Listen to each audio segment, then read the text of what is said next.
Doctor Mizanur Rahman Azhari আল্লাহু আকবার বলেন। আলহামদুলিল্লাহ, আলহামদুলিল্লাহ শুনে খুশি হবেন। আমাদের প্রিয় ভাই, আমাদের প্রিয় রাহবার, ইসলামিক স্কলার, দ্বীনের দায়ী, এদেশের রত্ন, এদেশের কোটি কোটি যুবকদের ভালোবাসার প্রিয় পাত্র ডক্টর মিজানুর রহমান আজহারী ভাই আজকে বাংলাদেশে পৌঁছে গেছে। একটু জোরে বলেন আলহামদুলিল্লাহ। আপনারা খুশি না বেজার?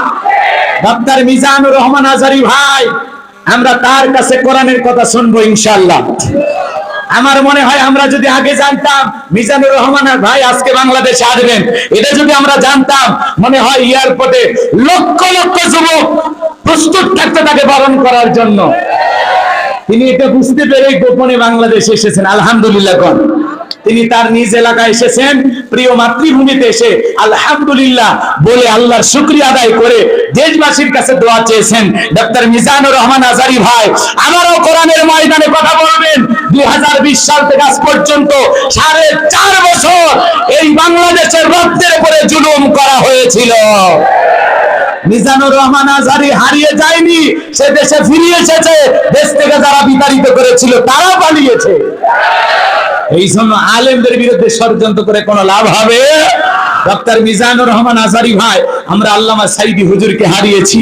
এই প্রিয় রাহবারের কণ্ঠে আর কোরআনের তাফসীর শুনতে আমরা পাবো না, কিন্তু আমরা যারা তরুণ মুফাসসির হচ্ছেন ডক্টর মিজানুর রহমান আজহারী ভাইয়ের মতো, মুফতি আমির হামজার ভাইয়ের মতো যারা আছেন, আমরা মনে করি তারাই আগামীতে আল্লামা সাইদি হুজুরের উত্তরসূরি হবেন। কথা বলে দেখলে না?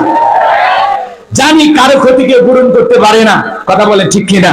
কিন্তু ডক্টর মিজানুর রহমান আজহারী ভাইকে আমরা বলবো সারা দেশে ঢালাও ভাবে প্রোগ্রাম না নিয়ে জেলা ভিত্তিক সুন্দর সুন্দর প্রোগ্রাম গুলো যেগুলো আল্লামা সাইদি হুজুর করতেন 3 দিন ব্যাপী, চট্টগ্রাম, ঢাকা এবং বগুড়া সহ বিভিন্ন অঞ্চলে 3 দিন ব্যাপী, 5 দিন ব্যাপী তাফসীরুল কোরআন মাহফিল হতো।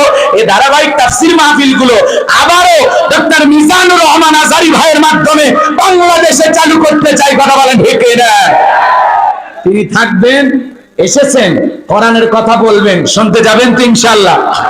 অনেকে মুখিয়ে আছেন যে কোথায় মাহফিল। আমার মনে হয় বাংলাদেশে যেদিন প্রথম মিজানুর রহমান আজহারী ভাই ওয়াজ মাহফিলে কথা বলবেন, তাফসীর মাহফিলে কথা বলবেন, আমার মনে হয় সেই দিন যে কত লাখ মানুষ হবে এটা আল্লাহ ছাড়া কেউ ভালো জানে। 20 সালে যখন কথা বলতেন তখনই তো মাহফিলে 5 লাখ 10 লাখ করে মানুষ হইতো। আমার মনে হয় মিজানুর রহমান আজহারী ভাই প্রথম মাহফিলে 50 লাখ 1 কোটি মানুষ হতে পারে। কথা বলেন ঠিক কিনা? এই জন্য দিল থেকে আমরা দোয়া করব। আমাদের দেশের যারা রাহবার, আন্তর্জাতিক ভাবে তিনি বিভিন্ন দেশে প্রোগ্রাম করেছেন, দক্ষিণ কোরিয়া, উত্তর কোরিয়া, তারপরে আমেরিকা, লন্ডন, বিভিন্ন দেশ তিনি সফর করেছেন। আন্তর্জাতিক ভাবেও তিনি দাওয়াতি প্ল্যাটফর্মে কথা বলেছেন। কথা বলে ঠিক কিনা? তিনি যে বিদেশে গিয়ে দাওয়াত বন্ধ ছিল এমনটা না। আল্লাহ আন্তর্জাতিক ভ্রমণে, আন্তর্জাতিক পর্যায়ে তার সম্মান মর্যাদা আরো বহুগুণ বৃদ্ধি করেছেন। আল্লাহু আকবার বলেন। ডক্টর মিজানুর রহমান আজহারী ভাই আসাতে মনে হয় আমি ঈদের খুশি অনুভব করতেছি। আলহামদুলিল্লাহ বলেন। কি খুশি না বেজার? তাহলে এই দেশের মানুষ আলেমদেরকে কলিজা দিয়ে মহব্বত করে। হেরে গেছে ওদের হিংসা, জিতে গেছে আমাদের ভালোবাসা। কোটি কোটি যুবক মিজানুর রহমান আজহারীর কণ্ঠে কোরআনের তাফসীর শুনে পরিবর্তন হবে, ইসলামপন্থী যুবক হবে এবং ওই যুবকদের নেতৃত্বে নতুন বাংলাদেশ কায়েম হবে। আল্লাহ যুবকদের কবুল করেন, জোরে বলেন আমিন। আগামীর বাংলাদেশ আলেমদের বাংলাদেশ, আগামীর বাংলাদেশ ইসলামের বাংলাদেশ। আগামীর পার্লামেন্টে আল্লাহর কোরআনের বিজয় কারা কারা দেখতে চান? দুই হাত আল্লাহকে দেখান। লিল্লাহি তাকবীর, লিল্লাহি তাকবীর। আল্লাহ এই দেশকে ইসলামের জন্য কবুল করুন। আল্লাহ আমাদের সবাইকে ইসলামী আন্দোলনের কর্মী হওয়ার তৌফিক দান করুন, জোরে বলেন আমিন। সম্মানিত ভাইয়েরা আমার, তাহলে কম বেশি সবাই চিনেন আপনারা।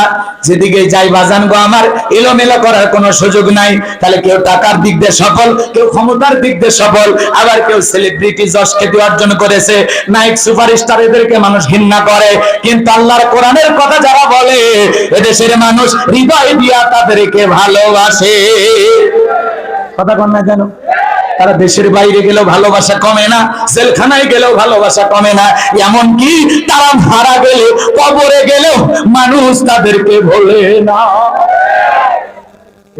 কি কথা বোঝা যায়? কষ্ট হচ্ছে আপনাদের।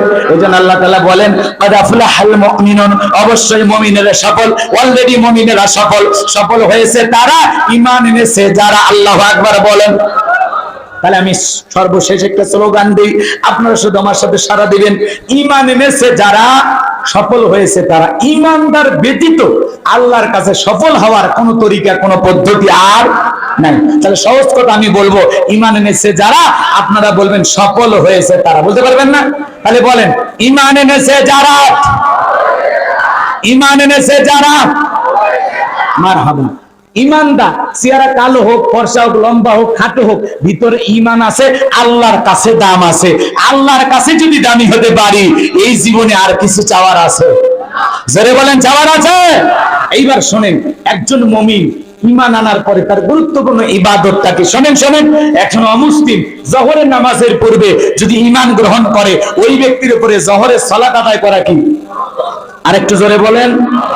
তার মানে আপনারা ওয়াজ বোঝেন, আলহামদুলিল্লাহ। এদিক খেয়াল করেন, একজন ব্যক্তি আসরের নামাজের পূর্বে অমুসলিম ঈমান গ্রহণ করেছে, ওই ব্যক্তির উপরে আসরের সালাত আদায় করা ফরজ। কথা বলেন ঠিক কি না? এই জন্য ঈমান আনার পরে মুমিন জীবনের সবচেয়ে গুরুত্বপূর্ণ ইবাদতের নাম হলো সালাত। আল্লাহ যখন মুমিনদের 7টা গুণাবলী নিয়ে আলোচনা শুরু করেছেন, আমার আল্লাহ তাআলা 1 নাম্বার সালাত দিয়ে শুরু করেছেন। বলেন আল্লাহু আকবার।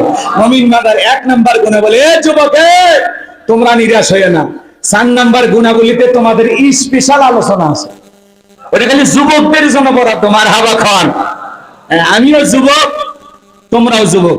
দেশের অবস্থা করুন, বক্তার দরকার তরুণ। কথা কন ঠিক কিনা? তবে আলহামদুলিল্লাহ এখন আমরা অনেকটা স্বাধীন। বুকের উপরে এসে জগদল পাথর সিটে বসে আছিল, ওই পাথর নামে গেছে, এখন কিছুটা ফিরি ফিরি বললাম। কথা ভয় ভয় লাগে, ভয় ভয় লাগে। কিন্তু অনেক ভাইয়েরা একটু পরিবর্তন এখনো হতে পারেনি, কিন্তু আমরা বলবো আপনারা পরিবর্তন হয়ে যান। কথা কয় না?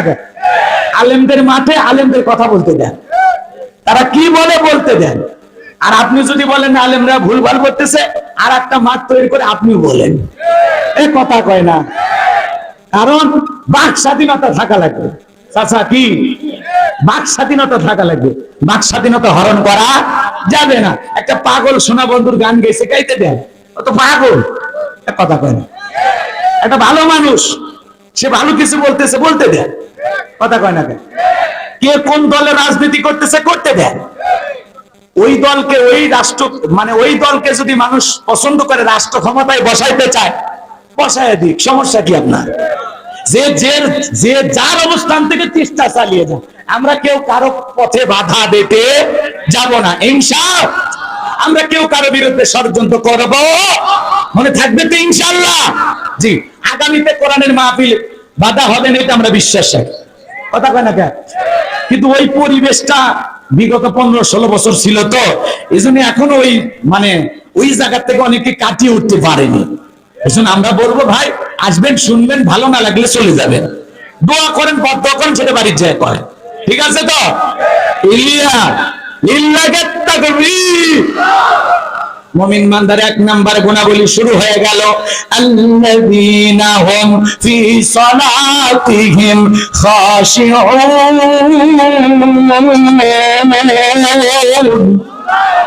আল্লাহ রাব্বুল আলামিন বলেন, মুমিন বান্দার 1 নাম্বার গুণাবলী, যারা নিজেদের সালাত বিনয়ের সহিত, নম্রতার সহিত আল্লাহর ভয় নিয়ে আদায় করে।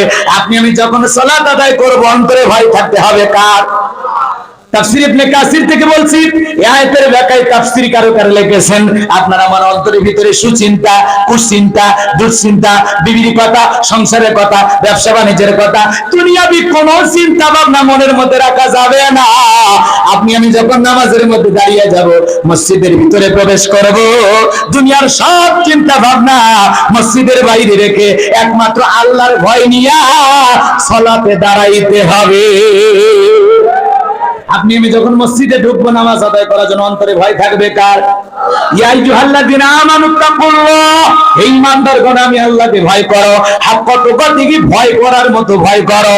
এইজন্য আল্লাহ তাআলা বলতেছেন, আল্লাযীনা হুম ফি সালাতিহিম খাশিউন, অবশ্যই মুমিনেরা সফল যারা নিজেদের সালাত বিনয়ের সহিত, নম্রতার সহিত, খুশু খুশু ভাব নিয়ে, আল্লাহর ভয় নিয়ে সালাত আদায় করে। তাহলে আপনি আমি যখন নামাজে দাঁড়িয়ে যাব, অন্তরে ভয় থাকবে কার? কিভাবে ভয় করবেন, কিভাবে সালাত আদায় করবেন। বিশ্বনবী কিভাবে সালাত আদায় করতেন আপনারা কি জানেন? আম্মা জান আয়েশা ডেকে বলেন, নবীজি নামাজের ভিতরে এত লম্বা সময় দাঁড়িয়ে থাকতেন, মাঝে মাঝে তাকায় দেখতাম আমার নবীজির পা মোবারক ফুলে উঠেছে। আম্মা জান আয়েশা ডেকে বলেন, নবীজি এত লম্বা সময় ধরে রুকু করতেন, সিজদা করতেন, মাঝে মাঝে মনে হয় নবীজি আর কোনোদিন সিজদা থেকে মাথা উঠাবেন না।